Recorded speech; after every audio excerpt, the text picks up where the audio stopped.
Nu stött i Royal Hárfríðkan och Arnfríð Hentze som känd ur sendingen som gånger i Sjörn på Färja, Folksens Rött. Hon kommen till Havnar i det. Och till samband vi sendingen Hvonn live och Arnfríð, du ska ta en makeover i det. Och kvart ut och se till det.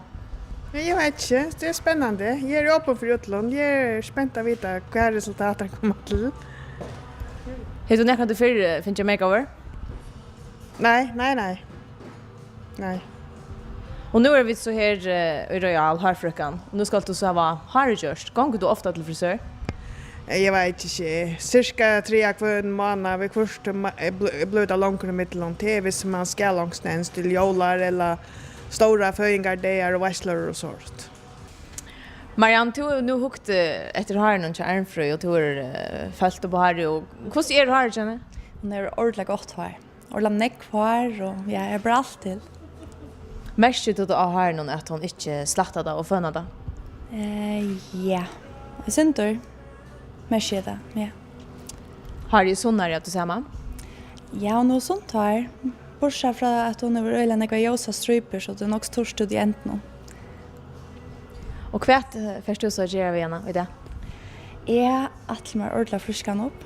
Och framhäva henne ägna lite i anledning om vi att det jag syns då koparbrunt och vi har en ljus som bara står in i mitten. Så snart att det för att lysa henne ordentligt upp.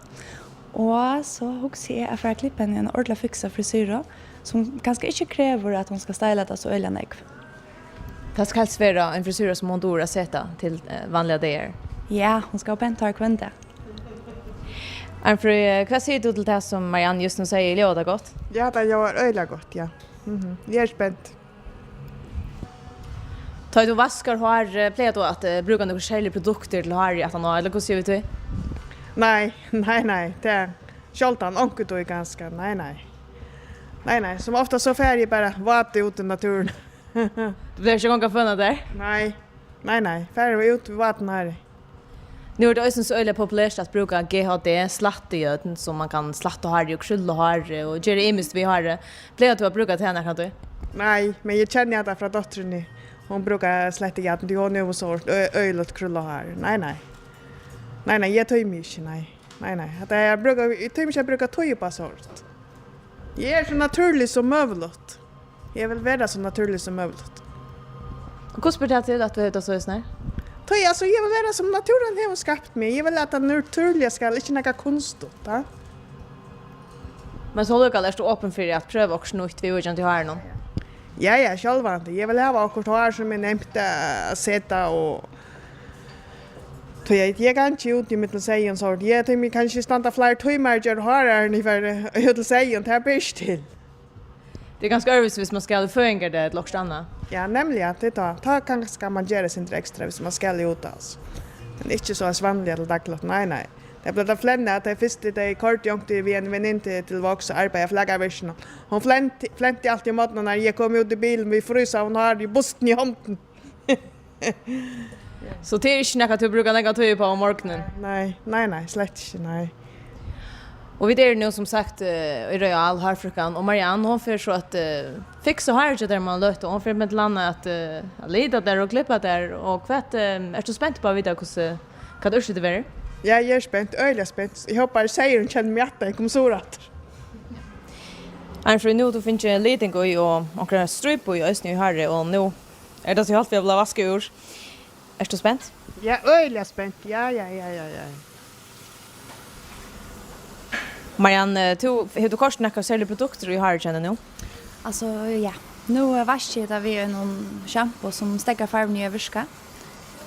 Och så för jag att vaska det vi en shampoo som hon borde fortsätta vi själv som är till farva här. Som gör farvan helt så här. Och inte falmar och helt glansen och sen som det styrker här. Arnfríð, plejer du att bruka shampoo som är från frisör? Det kommer för det ganska enkelt, ja. Huxar du om att det ska vara något särskilt shampoo för att det ska färra så väl vi har något som möjligt? Ja, det gör jag enkelt, ja. Men så ofta blir det uppe och så tar man ner till handel så tar man bara och slävig först. Vad förstår så kör du i Hargen nu att han har? Ja, jag får köra produkter och som geva fytlo och göra halt till harre.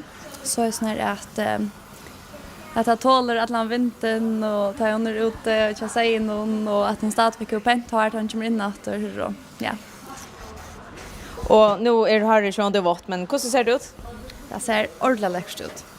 Det finns ju såna koppar bruna färger vi helt ljusen in i mitten.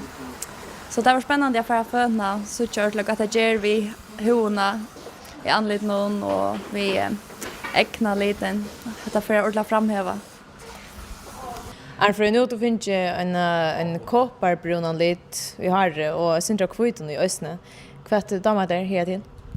Nej, jag hade att det ser öjligt spännande ut för antring fryter. Och Marianne hon klipper oss nu har det nu är det väl stickren där var tar du komst in ner. Kvart damer där frisyrerna.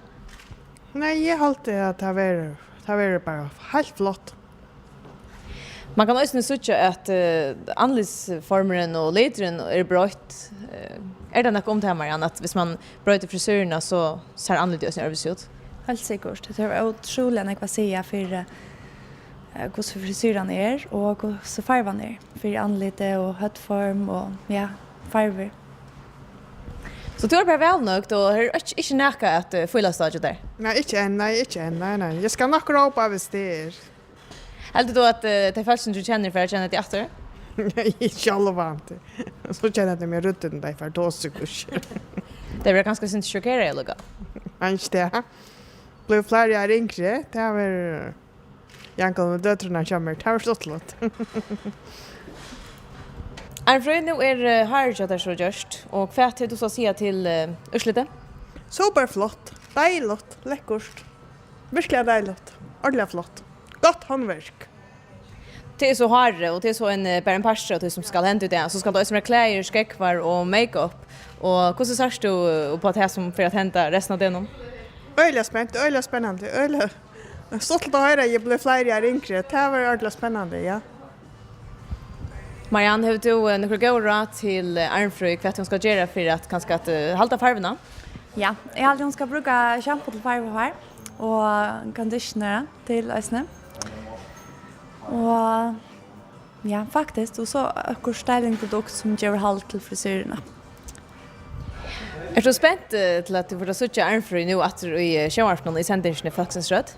Är faktiskt ordentligt spänd. Det är spänt att veta hur ser Arnfríð själv för att sätta det och så. Ja. Faktiskt ni vet hon för att ordentligt väl sätta det så det är ordentligt spännande. Vad säger du Arnfríð? Hur förstår att sätta här till sändningen nästa för? Det vet jag inte. Det var tog visa. Det kommer månaden och ta upp till sista sändningen, ja. Och tar du så vi nu har eller nu lucka kan man säga. Ja. Ta vi när nu kommer till sista sändningen, ja. Ja.